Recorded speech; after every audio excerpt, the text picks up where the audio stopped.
किसी ने बड़े कमाल की बात कही है कि जिंदगी में दो तरह के लोगों से सावधान रहना।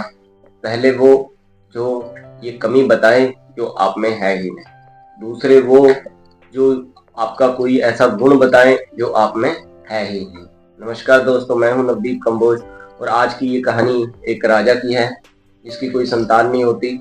राजा काफी बूढ़ा होते गया तो अब प्रजा भी ये डिमांड कर रही थी और राजा भी अंदर ही अंदर सोच रहा था कि इनका राजा दिया जाए, इनका उत्तराधिकारी दिया जाए। अब कुछ मंत्रियों ने राजा साहब को ये सलाह दी कि आप बच्चा कोई अडॉप्ट कर लीजिए। कुछ मंत्रियों ने ये सलाह दी कि आप एक प्रतियोगिता रखवा दीजिए जिसके अंदर सारे लोग आए और आप उसमें से राजा चुन ले। कुछ ने ऐसी सलाह दी कि आप जिसको कहेंगे आप उसी को राजा बना सकते हो, आपको जो ठीक लगे आप उसको राजा बना दो। तो राजा ने कहा सबकी बातें सुनने के बाद कि चलो ऐसा करते हैं, एक इंटरव्यू रख देते हैं जिसमें सब लोग आ सकते हैं और आके मेरे से बात करेंगे, इंटरव्यू देंगे और उनमें से मैं बात करके ही चुन लूंगा कि कौन राजा बनने के लायक है।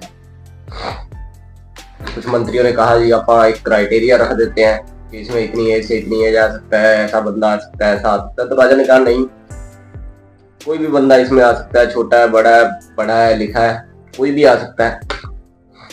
आप ये अनाउंस करवा दो। जैसे ही ये अनाउंसमेंट एक गांव से दूसरे गांव से तीसरे गांव, ऐसे सारे गांव में फैल गई, सारी नगरियों में फैल गई, शहर तक आ गई। तो किसी दूसरी नगरी में एक छोटे से गांव के अंदर एक जमींदार परिवार था, किसान का परिवार था। उसका एक बेटा था, वो भी खेतीबाड़ी करता था। तो उसने जैसे ही ये बात सुनी तो उसने अपने फादर को कहा कि पिताजी मैं भी इस इंटरव्यू में जाना चाहता हूँ। उसके पिताजी कहते हैं कहाँ यार, आप कहाँ राजा बनने के लायक है, आप काम करो अपना। तो कहता नहीं, मेरे को एक बात तो राजा से मिलके ही आना है, मैं इंटरव्यू दे के आऊंगा। और उसने अपने फादर साहब से कहा कि मेरे को कुछ पैसे चाहिए कि मैं थोड़े ढंग के कपड़े ले लूं, फटे पुराने कपड़े थे उसके। और इधर उधर से मांग के उसके पिताजी ने उसको कुछ पैसे दे दिए। बड़ी मुश्किल से उसने क्या किया कि नीचे तो फटे पुराने कपड़े थे और ऊपर उसने एक बढ़िया सी जैकेट सिलवा ली कि ऊपर से थोड़ा अच्छा दिखूंगा, राजा साहब को मिलूंगा तो थोड़ा अच्छा लगेगा। जैसे न तैसे करते उसने वो जैकेट तो बनवा ली। अब वो जब वो आया इंटरव्यू का टाइम तो वो निकल पड़ा। चलते चलते रास्ते में उसके मन में बहुत सारे सवाल आ रहे हैं, राजा साहब क्या पूछेंगे, क्या बताना होगा, क्या क्या इंटरव्यू में आएगा। जैसे सबको होता है कि इंटरव्यू देने से पहले बहुत सारी चीजें अपने मन में आती हैं। तो वो सोचता गया, काफी सारे लोगों से पूछताछ के वो नगरी की तरफ बढ़ने लगा।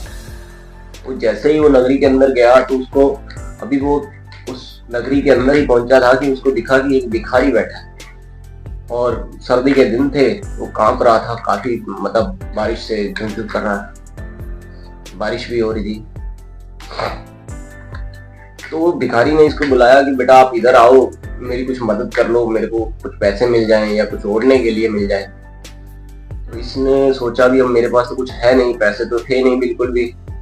एक जैकेट थी जो कि उधार के पैसों से ले दे के कैसे न कैसे करके वो पहन के आया था इंटरव्यू के लिए।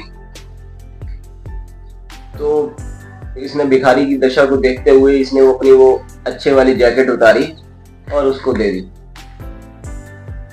अब ये वो उसको जैकेट दे के और आगे बढ़ा तो इसको वो राज्य का झंडा दिख रहा था, पहुंचने ही वाला था। अब इसके मन में और भी बातें आ रही हैं कि अब तो जो जैकेट थी अच्छे वाली वो भी चली गई, अब पता नहीं क्या होगा, राजा साहब अंदर आने देंगे नहीं आने देंगे, ये वो काफी सारी बातें हुई। तो इसने वहां के दरबारियों से पूछा कि कहाँ पे इंटरव्यू चल रहा है। उन्होंने बताया कि आप संग्रहालय में पहुंचिए। संग्रहालय में पहुंच के इसने खाना पीना खा के और जैसे ही इसकी बारी आई ये अंदर गया राजा के पास तो इसके पैरों तले से जमीन निकल। इसने देखा कि ये राजा तो वही है जो वहां भिखारी बन के बैठा था। राजा इसको देख रहा है। अब ये राजा को कुछ बोल नहीं पा रहा है, सिर्फ इशारों में पूछ रहा है कि आप तो वो थे जो भिखारी बन के। उसने कहा कि आपने ऐसा क्यों किया। तो राजा ने कहा कि अगर मैं राजा बन के आपके सामने आता पहली बार तो आप मेरे लिए कुछ भी करते, कि प्रतियोगिता को पास करने के लिए आप कुछ भी कर देते मेरे को इम्प्रेस करने के लिए। पर मैं एक भिखारी बन के आपके सामने आया तो जो आपके पास नहीं भी था वो भी आपने मेरे को दिया, जो आपके पास नहीं भी था वो भी दिया। पता नहीं घर पे तुम्हारे पास कुछ कपड़े हैं या नहीं है, पर तुमने बिना कुछ सोचे समझे मेरी मदद की। पहले तो ये जैकेट आप अपनी वापस ले लो, और जैकेट राजा ने उनको वापस दे दी। उसके बाद उसको कह दिया कि मैं ये घोषणा करवा देता हूँ कि आप हमारे राज्य के अगले राजा हो। उसने सोचा भाई ऐसे कैसे, आपने मेरे से कुछ पूछा ही नहीं, कुछ बातचीत ही नहीं। वो कहता कोई बात नहीं, मैंने जो देखना था पूछना था वो मैंने पूछ लिया, आप इस राज्य के राजा।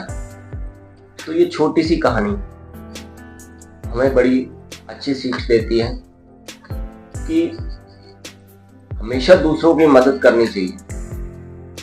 हमारे मन में कभी कभी आता होगा कि बहुत सारे लोग हमें जानते हों, सारे जितने भी लोग हैं हमें प्यार करते हों, पर क्या हम सबको प्यार करने के लिए तैयार हैं? अगर हम तैयार हैं तो सब लोग हमें प्यार करेंगे। ये छोटी सी कहानी हमें जिंदगी का बहुत बड़ा मतलब समझाती है कि ऊपर वाले पे विश्वास रखेंगे तो चमत्कार होगा। चमत्कार होगा, सिर्फ थोड़ा सा विश्वास रखना है, थोड़ा सा हौसला रखना है, सब चमत्कार होगा।